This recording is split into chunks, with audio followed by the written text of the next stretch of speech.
The first thing I saw were the guns. Black SUVs screeched to a halt in front of my stall. Doors flew open. Men in suits jumped out like they were in a war zone. Sharp eyes, faster hands, scanning everything. My heart slammed. People started running. Someone knocked over my pot. Soup spilled everywhere. Then she stepped out. Elegant, powerful, furious. Her voice cut through the chaos like a blade. "Where is my son?" I froze. My hands were still in soapy water, plates slipping, breath gone. And then I felt it. His hand on my wrist. Tight. "Don't look at them," he whispered. My stomach dropped. Because I knew that voice. I turned slowly. He was standing right behind me. The same man who had been washing plates beside me for weeks. The same man who told me he had nothing. So the same man I was starting to... "Don't," he said again, eyes darker than I had ever seen them. "Please!" One of the guards shouted, pointing straight at him. "That's him!" Everything exploded at once. Before I tell you what happened next, just know this. Nothing about that man was real, and if I had trusted my instincts from the beginning, maybe my life wouldn't have turned upside down the way it did. If you think you already know where this is going, you don't. So go ahead, like this video now, because this story gets worse and better at the same time. Let me take you back to the day he first walked into my life. He didn't look like trouble. That's the funny thing. If anything, he looked like someone life had already beaten. It was late afternoon. Business was slow. I was tired, annoyed, and counting coins that barely added up. Then his shadow fell across my stall. "Do you have anything left?" he asked. His voice was calm. Too calm. I didn't even look up at first. "If you have money." "I don't." I laughed under my breath. "Then you don't have food." Simple. That's how life works. But he didn't move, didn't beg, didn't argue. He just stood there, like he was thinking. Then he said something strange. "I can work." Now I looked at him, really looked. His clothes were simple, dusty, but not torn. His posture, straight. His eyes, sharp. Not like someone used to struggling. "What kind of work?" I asked. "Anything," he said. I studied him for a second longer. Then I pointed at the stack of dirty plates. "Start there." No hesitation. He rolled up his sleeves and got to work. No complaints. So no questions, just quiet. That was the first thing that bothered me. Most men would talk, try to impress, try to flirt. He didn't. And for some reason, that made me notice him more. "You're not from here," I said after a while. He shrugged. "Does it matter?" "It does if you plan to stay." He rinsed a plate slowly. "Maybe I don't." I smirked. "Then why are you here?" He looked up at me then. And for a second, I forgot what I was doing. Because I needed to disappear. That should have been my warning, but I ignored it. If you're watching this and you've ever ignored a red flag, go ahead and comment "I've been there," because I promise you, this one cost me more than I expected. Days turned into weeks, and somehow, he stayed. He worked harder than anyone I had ever seen. No breaks, no complaints. And slowly, my business started changing. At first, I didn't notice it. Then, one day, he said, "You're underpricing your food," I laughed. "And you're an expert now?" "Yes." I rolled my eyes. "Oh, really? And how would you know?" "Because people would pay more," he said simply. "That's not how this works." "It is," he replied. "You're just afraid to try." That annoyed me. Who was he to tell me how to run my business? But that night, I thought about it. The next day, I increased my prices. Just a little. I expected complaints. Instead, nothing changed. People still bought. Actually, more people came. I watched in shock. He didn't say anything, just kept working like he already knew. That was the second thing that bothered me. He always knew things, too many things. "You've done this before," I said one evening. He shook his head. "No?" "Then how?" "I observe. he cut in. I narrowed my eyes. That's not normal. He smirked slightly. Neither am I. My chest tightened. There it was again, that feeling, like I was standing too close to something dangerous, but I didn't want to step back. We started talking more after that, late nights, after everyone left, just the two of us. He told me very little about himself, but he asked me everything. What's the hardest thing you've been through? He asked one night. I scoffed. You want the short version or the long one? The real one? I hesitated. I don't open up easily. Life taught me that. But something about him made it hard to stay guarded. I trusted someone once, I said finally. And? He broke me. Silence. Then he said quietly, that won't happen again. I laughed bitterly. You don't know that. I do. I looked at him. How? Because you won't let it. I held his gaze. For a second, I believed him. And that scared me more than anything. If you're still watching, subscribe right now. Because this is the part where everything starts to feel real. Right before it falls apart. But not everything added up. Little things, small details. At first, I brushed them off. Then, I couldn't anymore. His hands. They weren't rough. Not like someone who had struggled his whole life. His skin, too smooth. His movements, too controlled. And the way he spoke sometimes. Not broken, not unsure, precise. Like every word was chosen carefully. Then there were the phone calls. Always at night. Always in a language I didn't understand. Arabic, soft, fast, intense. One night, I listened closer. His tone changed. Completely. Stronger. Colder. Stop looking for me, he said sharply. Pause. I said I'm not coming back. Another pause. Then, no, you don't understand. I'm done with that life. My heart started racing. What life? Who was he talking to? I stepped back before he could see me, but my mind wouldn't let it go. The next day, I confronted him. Who were you talking to last night? He didn't even flinch. No one important. I folded my arms. Don't lie to me. I'm not. You were speaking Arabic. So? So you're not who you say you are. His jaw tightened. I never said who I was. That hit me. Hard. Then say it now, I challenged. Silence. He looked at me, like he was deciding something. Then he said, I'm just someone trying to live a normal life. I shook my head slowly. That's not an answer. It's the only one you're getting. Anger flared in my chest. Then maybe you shouldn't be here. The words slipped out before I could stop them. For the first time, he looked hurt, but it disappeared just as fast. If that's what you want, he said quietly. He turned and walked away. And for a moment, I thought that was it.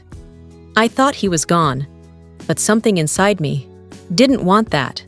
And that was my biggest mistake, because the truth was already catching up to us. And when it did, there was no running from it.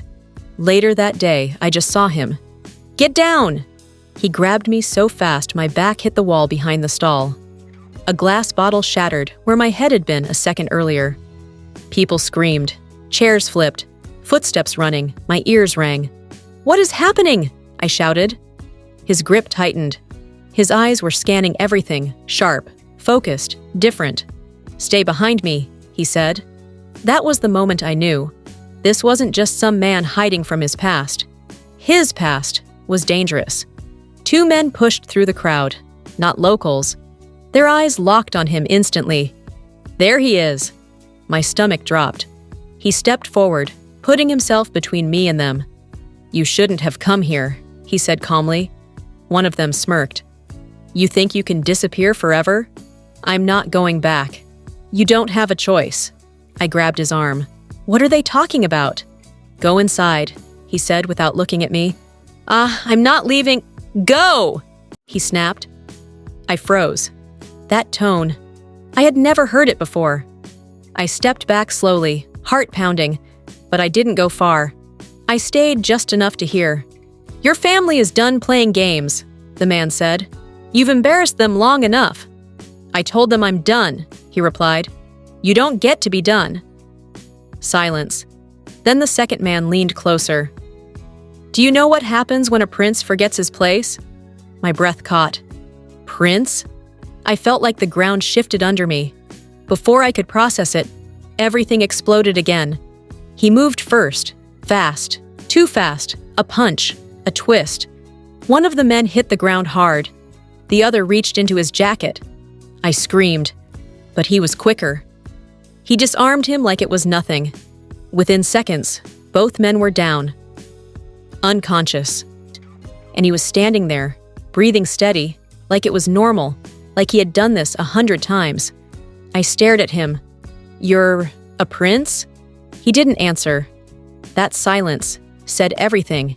If you're shocked right now, go ahead and like this video, because this is only the beginning of the truth, and it gets deeper. That night, everything changed.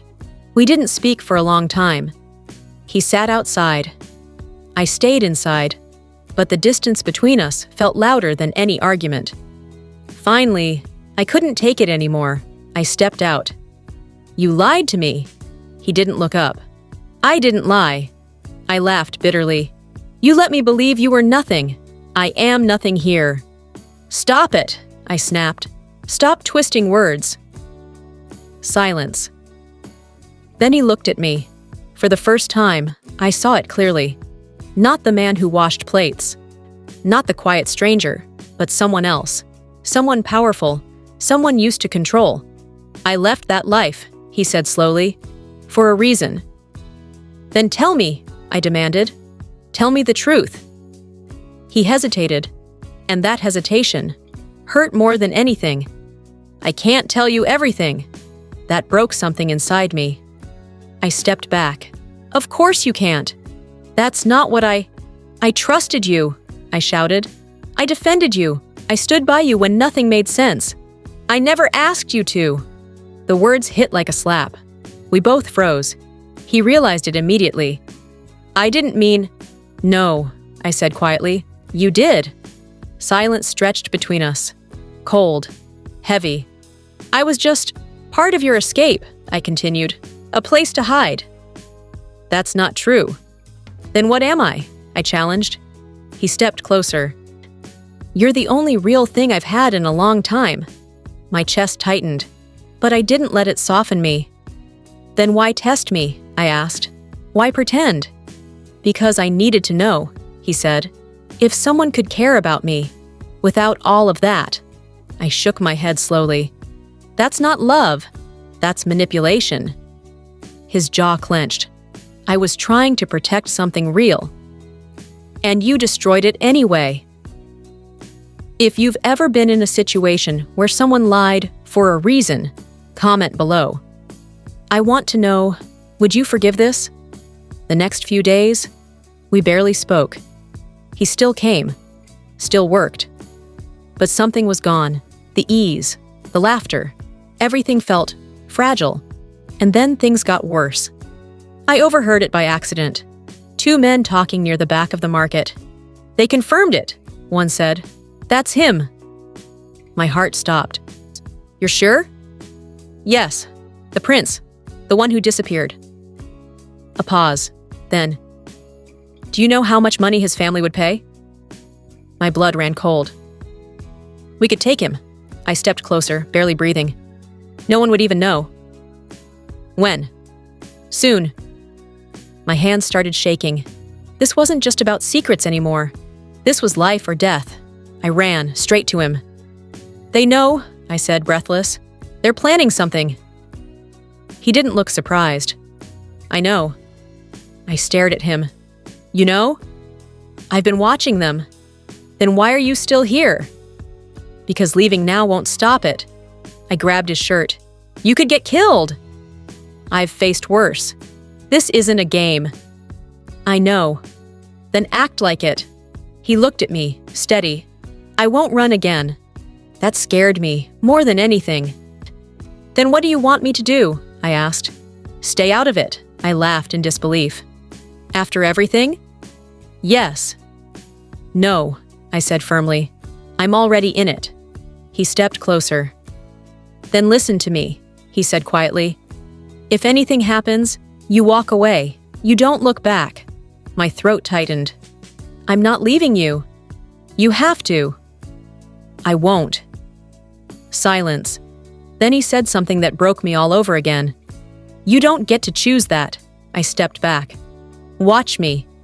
If you're still here, subscribe now, because what happened next, no one saw coming. The day everything collapsed started like any other. Quiet. Too quiet. I felt it before I saw it. The tension, the air. Then, the sound. Engines. Loud. Powerful. Everyone turned. Black SUVs flooded the street. More than I could count. Doors opened. Men stepped out. Organized. Precise. Not like the others. These were different. Higher. Stronger. And then, the jets. I looked up. My heart stopped. Private jets. Landing. Right here. People started running again. Shouting. Panic everywhere. And then, she stepped out. The woman. Elegant. Untouchable. Her presence alone silenced everything. Where is my son? She demanded. No one answered. No one dared. I turned slowly and saw him, standing still, watching her. No fear, just tension. It's time, he said quietly. For what? For the truth. Before I could respond, a guard pointed. There! Everything moved fast. They surrounded us instantly, weapons ready. I couldn't breathe. He stepped forward. I'm right here. The woman's eyes locked onto him, and for a moment, something softened. Then, it hardened again. She walked toward him, slow, controlled, and then she slapped him. The sound echoed. Gasps everywhere. You embarrassed this family, she said coldly. I chose my life, he replied. You abandoned your responsibility. I rejected your control. Silence. Tension thick. Then her eyes shifted. To me. You, she said. My heart dropped. What did you do to him? I didn't do anything, I said, voice shaking but firm. He stayed because of you. I swallowed. I didn't ask him to. She studied me, long, uncomfortable. Then she said, You don't look like someone worthy of him. That hit, but I didn't back down. I didn't know who he was. And now that you do? I took a breath. I know he lies. Everything went still, even him. Her eyebrow lifted slightly. Interesting. That's what her expression said. Saul, if you think I should have stayed quiet, like this video right now, because I chose honesty, and it changed everything. He stepped beside me. Enough, he said. No, she replied sharply. This concerns her now. It doesn't. It does, she insisted, because you are willing to throw everything away for her. I looked at him. You were going to leave, I asked. He hesitated. That was enough. You see, I said softly. Still secrets. I was going to tell you. When? Today. I shook my head. I don't believe you anymore. That hurt him. I saw it. But I couldn't stop. Not now. Not after everything. His mother watched, silently, observing, calculating.